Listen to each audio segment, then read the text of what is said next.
Hi hello guys welcome my channel. இன்றைக்கி நம்ம என்ன பார்க்க போகிறோன்னா, ஒரு இன்ச்சு டேப்பால் எடுத்த அளவை வச்சு ஒரு சாரியில் எப்படி மெஷர்மெண்ட் எடுத்து பின் போட்டு திருப்பி எப்படி அயனிங் ஃபோல்டிங் எப்படி பண்ண போகிறோன்றதை பார்க்க போகிறோம். இது என்னோடய பிரைடோட சாரி. அவங்களோட பேர் 2 பேரோட பேரும் அழகாக அதில் போட்டிருந்துச்சு, பார்க்க அழகாக இருந்துச்சு. ஃபஸ்ட்டு பல்லு ப்ளீட்ஸ், அதாவது முந்தானையில் எப்படி அளவெடுப்பேன்னா, அவங்களோட ஷோல்டர்லேருந்து கீழே முழங்கால் கீழே வரைக்கும் அளவெடுத்துப்போம். அவங்களோட லென்த் எது வரைக்கும் தேவைன்றது. ஸோ அவங்களோட ஹைட் வந்து 42 இன்ச்சஸ் வந்தது. அவங்க கொஞ்சம் ஹைட் கம்மியாக தான் இருந்தாங்க. ஸோ 42 இன்ச்சஸ் ஓகேவாக இருக்கும். அங்கே ஒரு பின் போட்டுப்போம். 1லேருந்து 42 இன்ச்சஸ் வச்சு நம்ம பின் போட்டுக்கிறோம். நெக்ஸ்ட்டு வந்து செஸ்ட் ப்ளீட் வந்து ஷோல்டர்லேருந்து நம்ம செஸ்ட்டை சுற்றி பின்னாடி வந்து ரைட் சைடில், அதாவது ரைட் தொடையில் அளவெடுத்துக்கணும். ஸோ 57 வரும் அவங்களுக்கு. ஸோ அந்த இடத்துல ஒரு பின் போட்டுக்கிறோம். நெக்ஸ்ட்டு இன்னர் ப்ளீட்ஸை நம்ம உள் சொருகும் இல்லைங்களா, அந்த ப்ளீட்ஸ் தான் வந்து அவங்களுக்கு 37 or 36 வந்துச்சு. ஸோ இன்னர் பார்ட்லேருந்து அந்த அளவெடுத்து நம்ம பின் போட்டுக்கலாம். நெக்ஸ்ட்டு இதுக்கு மேலே ப்ளீட்டிங் எடுக்கிறது தான்.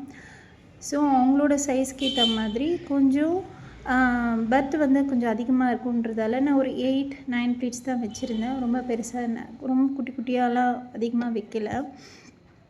ஸோ நம்ம வந்து இந்த ப்ளீட்டை எடுத்து பின் போட்டு நெக்ஸ்ட் என்னென்னா, பல்லு ப்ளீட்ஸ் எடுக்கிறப்போ நீங்கள் ஒரு பின் போட்டுட்டு நீங்கள் ஆப்போசிட்டில் இருக்கவங்க கையில் பிடிக்க சொல்லிவிட்டு நீங்கள் எடுத்திங்கன்னா ரொம்ப அழகாக வரும். அப்படி இல்லைன்னா நீங்கள் டேபிளையே கிளிப் போட்டு எடுக்கலாம். பிகினராக இருந்தீங்கன்னா ஆப்போசிட்டில் ஒருத்தவங்களை பிடிக்க சொல்லி நீங்கள் எடுக்கிறப்போ இன்னும் ரொம்ப ஈஸியாக இருக்கும். 2 பக்கமும் நல்லா டைட்டாக ஹோல்ட் பண்ணி பிடிப்பாங்க. ஸோ உங்களுக்கு ப்ளீட்ஸ் தானாகவே வந்துடும். டைட்டாகவும் இருக்குன்றப்போ அழகாக வரும் ப்ளீட்ஸு. ஸோ இந்த மாதிரியும் பண்ணலாம். இல்லை நான் இப்போ பண்ணுற மாதிரியும் நீங்கள் பண்ணலாம். இல்லைனா மேலே ஆங்கரோ இல்லை ஏதோ ஒரு கம்பியில் வச்சு கிளிப் போட்டுட்டு அங்கே நீங்கள் வச்சு கீழே இழுத்து லைன்ஸ் பை லைன்ஸ் கொடுத்தாலும் உங்களுக்கு அழகாக வரும். ஸோ நான் எப்படியும் பண்ணுவேன். எப்படி எனக்கு ஓகேவாக இருக்கும் நான் அந்த மாதிரி மாற்றி பண்ணிப்பேன். ஆள் இருந்தாங்கன்னா ஆளை பிடிக்க வச்சு பண்ணிப்பேன். யாரும் இல்லைன்றப்போ நான் இந்த மாதிரி பண்ணிப்பேன். ஆனால் நீங்கள் பெஸ்ட்டு வந்து ஆப்போசிட்டில் ஒரு பார்ட்டி இருந்து அவங்கள டைட்டாக நல்லா ஹோல்ட் பண்ண வச்சு நீங்கள் பிடிச்சி பண்ணிங்கன்னா ரொம்ப ஈஸியாக வரும் ப்ளீட்ஸு.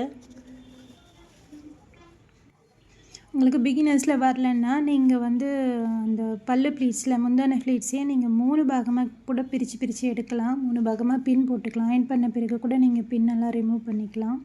இது என்னோடய செகண்ட் பார்ட்டு, இந்த ஷோல்டர் பின்னை. ஸோ இங்கே நான் ஃபிக்ஸ் பண்ணுறேன். இதோட அளவு போதும். ஸோ நான் இங்கே அளவெடுத்து இங்கே தான் பின் போட்டு வச்சுருக்கேன். அந்த பின் போட்டு வச்சுருக்க அளவுக்கு நீங்கள் வந்து ப்ளீட்ஸ் எடுத்தால் போதும். ஓகேவா? நீங்கள் இந்த பல்லு ப்ளீட்ஸ் எடுத்து முடித்த பிறகு சென்டர் ப்ளீட்ஸ் நேராக டைரெக்டாக நீங்கள் எடுத்துக்கலாம்.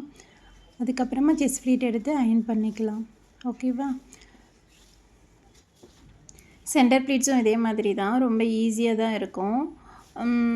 நிறைய ஃப்ளீட்ஸ் எடுக்க வேண்டாம். கம்மியான ஃப்ளீட்ஸ் எடுத்திங்கன்னா அந்த வயிறு நம்ம சொருகிற இடத்துல வந்து ரொம்ப டம்பாக பெருசாக தெரியாது. ஓகேவா? இல்லைனா ரொம்ப நிறைய ஃப்ளீட்ஸ் நீங்கள் வச்சிங்கன்னா அந்த ஒல்லியாக இருக்கிறவங்களுக்குலாம் நம்ம சொருகிறப்போ வயிறு மட்டும் இன்னும் பெருசாக இருக்க மாதிரி தெரியும். ஸோ மினிமலாகவே எடுத்துக்கோங்க. ஒரு 6-7 அந்த மாதிரி இருந்தாலே போதும். நிறைய ஃப்ளீட்ஸ் எடுத்திங்கன்னா ரொம்ப அதிகமாக தெரியும். இந்த ப்ளீட்ஸும் நீங்கள் இந்த மாதிரி எடுத்துக்கலாம். இல்லைனா நீங்கள் வந்து ஹேங்கிங்கில், நான் சொன்ன மாதிரி ஹேங்கிங்கில் எடுத்திங்கன்னா ஸ்ட்ராங்காக இருக்கிற இடத்துல கதவுலையோ இல்லை பீரோலையோ எங்கேனோ லாக் பண்ணிவிட்டு மேலே 2 கிளிப் போட்டுட்டு கீழே தொங்க விட்டிங்கன்னா இந்த கீழே இருந்து நீங்கள் எடுக்கிறப்போ ரொம்ப ஈஸியாக வந்துடும் பிகினர்ஸ்க்கெலாம். அதனால் ரொம்ப கஷ்டமாக இருக்குமோலாம் அப்படிலாம் நினைக்க வேண்டாம். ரொம்ப ஈஸியாகவே இருக்கும். ஃபஸ்ட்டு மேலே பின் போட்டுட்டு லாஸ்ட்டில் வந்து கீழே அரேஞ்ச் பண்ணுறப்ப கீழே இருந்து ஹெண்ட்லேருந்து போங்க. பாட்டம்லேருந்து ஒன்றா ஃபிக்ஸ் பண்ணி கொண்டு போங்க. ஏன் பாட்டம்லேருந்து கொண்டு போகணுன்னு சொல்கிறேன்னா, கீழே வந்து ஈவனாக இருக்கும். நீங்கள் மேலேருந்து கொண்டு வந்தீங்கன்னா, மேலே 1 by 1 பின் போட்டு வந்தீங்களா, கீழே வந்து அன்ஈவனாக இருக்கும். நம்மளுக்கு விசிபிளாக தெரிய போகிறது பாட்டமில் இருக்க லேயர்ஸ் தான். ஸோ கீழேருந்து ஈவனாக அரேஞ்ச் பண்ணிவிட்டு அதுக்கப்புறம் சென்டர் ப்ளீட், அதுக்கப்புறம் மேலே இருக்கிற இன்னர் ப்ளீட்ஸ் அதை வந்து பின் போட்டுக்கலாம்.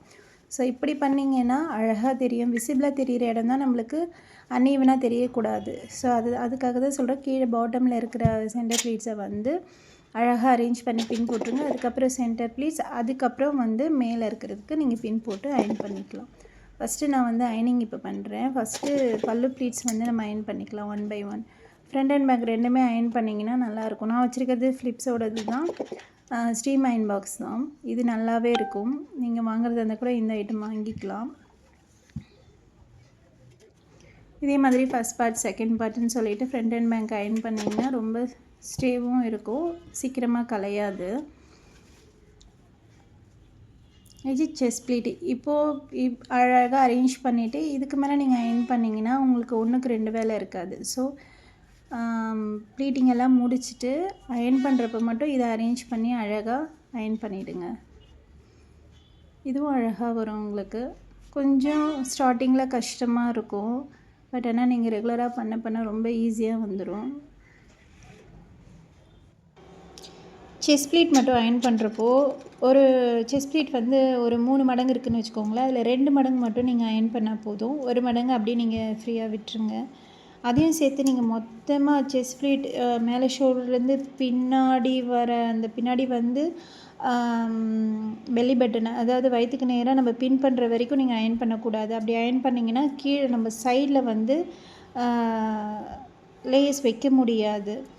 ஸோ நீங்கள் அந்த ஒரு பாகம் கீழே விட்டுருங்க. மேலே செஸ்ட் ப்ளீட்லேருந்து பேக் சைடு வரைக்கும் நீங்கள் அயன் பண்ணால் போதும். அப்போ தான் அந்த லைன்ஸை நீங்கள் கொண்டு வர முடியும். நீங்கள் அயன் பண்ணிட்டீங்கன்னா அந்த லைன்ஸ் அதோட போக்கில் தான் போகுமே தவிர நம்ம லைன்ஸ் வைக்கிறதுக்கு வராது, கையால் லைன்ஸ் வைக்கிறதுக்கு வராது.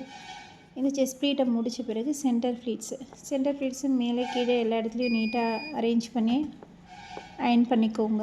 சென்டர் ப்ளீட் கீழெல்லாம் புடவை போயிட்டு மாட்டிக்கோ. ஸோ அதை செக் பண்ணி இழுத்து விட்டுட்டு அயன் பண்ணிக்கோங்க. ஸோ ஒரு நீட்டாக கையை மேலே நல்லா அழுத்தி பிடிச்சி அயன் பண்ணிங்கன்னா ஈஸியாக அயனிங் வந்துடும். ஸ்ப்ரே பண்ணி அயன் பண்ணுங்கள், அதாவது ஸ்டீம் கொடுத்து அயன் பண்ணுங்கள். அந்த மாதிரி அயன் பண்ணுறப்ப புடவைக்கும் எதுவும் ஆகாது, எந்த டேமேஜும் ஆகாது, ஹீட்டும் அதுக்கேற்ற மாதிரி போகும். அயனிங்கும் அழகாக ஒரு நீட்டான லுக்கு கொடுக்கும் உங்களுக்கு. இப்போ இதை முடிச்சுட்டு நம்ம பாக்ஸ் ஃபோல்டிங் போயிடலாம். பாக்ஸ் ஃபோல்டிங் போகிறப்போ ஃபஸ்ட்டு புடவையை நல்லா திருப்பிக்கோங்க. திருப்பிட்டு உள்பக்கம் திருப்பிட்டு செஸ்ட் ப்ளீட்டை வந்து மேலே போட்டுக்கோங்க. அதில் 3 விதமான மெத்தட் இருக்குது. நான் இதில் ஒரு ஃபஸ்ட்டு மெத்தட் இந்த மாதிரி நான் காமிக்கிறேன். உள்பக்கம் போட்டுட்டு இன்னர் ப்ளீட்ஸை வந்து ரெண்டு மடிப்பு மடிச்சிக்கலாம். அதோட உங்களோட கவரோட சைஸோ இல்லை பாக்ஸோட சைஸோ உங்களுக்கு எந்த சைஸ் வேணுன்றதை நீங்கள் இங்கே தான் முடிவு பண்ணிக்கணும். ஸோ இந்த இடத்துல உங்களுக்கு எந்த மாதிரி பாக்ஸ் சைஸ் வேணுமா, இல்லை வந்து ஒரு கவர் உங்களுக்கு நீங்கள் வச்சுருக்க கவர் சைஸ் வேணுமா, எந்த சைஸ் வேணுன்றதை அந்த உள்பக்கம் வச்ச இதை வச்சு நீங்கள் கவனிச்சிக்கலாம். அதுக்கப்புறம் என்னோடய மேலே இருக்க பாகத்தை ஷோல்டர் மேலே இருந்ததை நான் மேலே வச்சுட்டு சைஸை எடுத்து அளவு வச்சு மேலே அது ஒரு கிளிப் போட்டுக்கலாம். கிளிப் போட்டு கீழே மிச்சம் இருக்கிறதையும் 2ஆக மடித்து உள்ளுக்க வச்சுருங்க. கீழே இருக்கிற அளவை விட மேலே நான் மடித்து வச்ச அளவு தாண்டி போகக்கூடாது.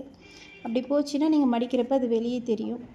ஃபஸ்ட்டு லெஃப்ட் சைடில் மடிச்சுன்னா அதுக்கப்புறம் ரைட் சைடில் மடித்து ஃபோல்ட் பண்ணிவிடுங்க. மிச்சம் இருக்கிற பார்ட்ஸை வந்து நீங்கள் சுற்றியும் விடலாம், அப்படி இல்லைன்னா வந்து மொத்தமாக ரோல் பண்ணி உள்ளே வச்சு ஃபிக்ஸ் பண்ணிடலாம்.